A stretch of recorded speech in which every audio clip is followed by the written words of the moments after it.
Next book I'm going to review is Captain America 3. Like I said, last book I got. Oh yeah. Written by Ta-Nehisi Coates.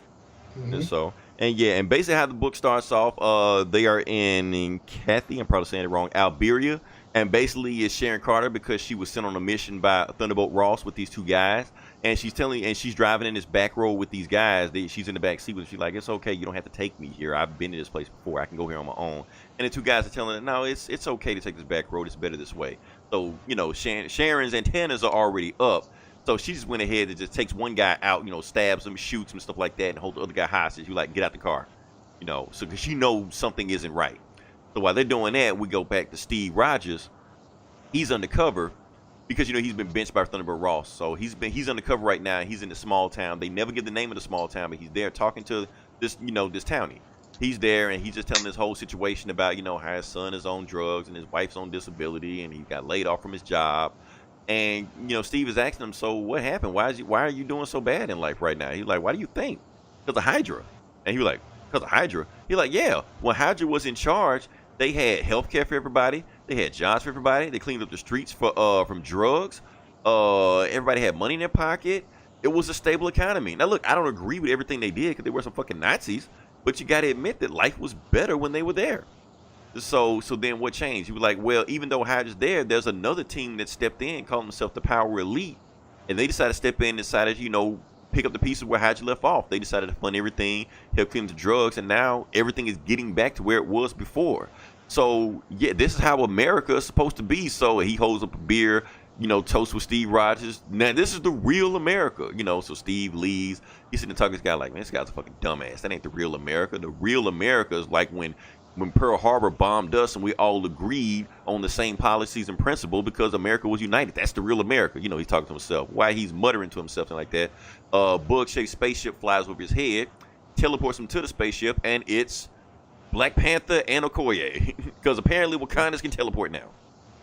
So they're sitting there talking to him, and they're like, yeah, we got some more information. We found out what's going on. This whole nice town they have we're going to hear, it's a terrorist cell. We figured out what's going on. We know exactly what's going on. Those nuke terrorists that are going around that been terrorized Chicago and Washington, they're right here in this town right here, and we know exactly where they are. They're like, oh, really? Yeah. Matter of fact, we know exactly who's building them. It's this guy named Zeke Stain. He's the one that's bioengineering these guys to crank out these nuke soldiers left and right.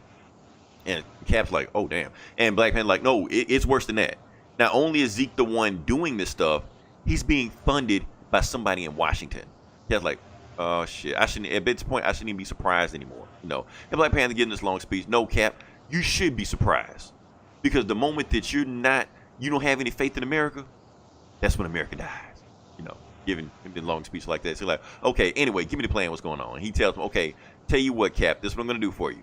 I will help you find the terrorist cell where the new soldiers are. I will help you uncover who's funding this operation. I just ask you one thing. Zeke Stain, his ass is mine. He tried to overthrow Wakanda a couple months ago because he, in the Black Panther book, Coach running, he was the guy behind everything. I want him, and I'm going to have some words with him when I find him.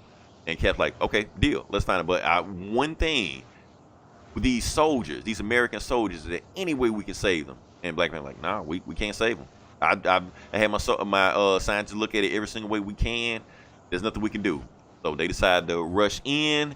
They bombard it, and it's like 100 nuke soldiers in there, and they just fight them all, just left and right. And the thing is, one of the soldiers actually get the drop on Cap and stabs him in the side. And the reason Cap is able to, and they're able to get the drop on Cap because Cap isn't fighting these guys at full strength. Because he said he wasn't built to fight American soldiers. These guys are fighting against their will. This isn't Hydra. This isn't AIM. These are people that fought in the war just like he did, and they're forced against the will to do that. Meanwhile, while the nuke soldier's about to get the drop on Cap and kill him, Black Panther stabs him through the chest with a spear. And he realized, oh yeah, Black Panther doesn't give a shit about American soldiers. So, and while he stabs his chest through the spear teleports back in Black Panther's hand because Wakandans can teleport now, And so they rush him and stuff like that. Then all of a sudden, Zeke Stain pops out of nowhere and he starts to get into the fight. And then Cap is able to get the drop on him by stabbing him with the same knife to stab him. And when he's stunned for a little while, Black Panther is standing over him. And Cap just looks at him like, you know what? I'm going to let you two have a conversation because y'all got a lot to catch up on. So I'm going to leave out of here. So he sees Okoye heading to the control center because they found a way to stop the nuke soldiers then to get to the control center, but she can't get there because there's too many of the nuke soldiers. So Captain America dodges, rushes in, holds off like 100 nuke soldiers. He tells Okoye to get in the room, and I'm gonna hold him off as long as I can, but you gotta hurry up, otherwise they're gonna, kill me. So she gets in there, put the virus in there, take out the nuke soldier. While she's in there, she finds some more information. So when she leaves out, of course, all the nuke soldiers fall to the ground. And he's about to, thank Black Panther for help and stuff like that. But Okoye is like, Captain Rogers, my king, we have to get to Sharon Carter immediately. That's where it started. And then when we cut it back to Sharon Carter, she's got that, the guy in the car holding him hostage. She want to find information like why they were trying to assassinate her. What she could do that, this old lady in the green hoodie shows up and just sucks all the life out of that hostage. And she takes off the hoodie, and it's Celine, that same Russian bad guy we saw from the first issue.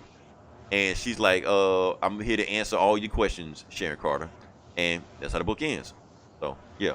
A lot of political intrigue and, a lot of subtext going on. So, a lot of interesting stuff going on with this book. Honestly, Eli, I'm putting this on my pull list.